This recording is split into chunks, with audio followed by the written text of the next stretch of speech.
Bajo el nombre Balenciaga, el diseño del límite, el Museo de Bellas Artes de Bilbao recoge cerca de 40 piezas de costura de Cristóbal Balenciaga, uno de los creadores más importantes de la historia de la moda.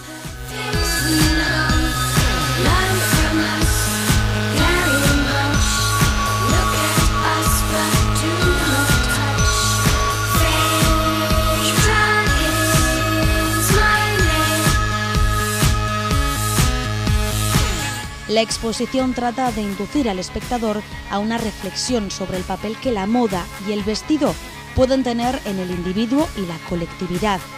Los vestidos de Balenciaga dibujan límites físicos y sociales.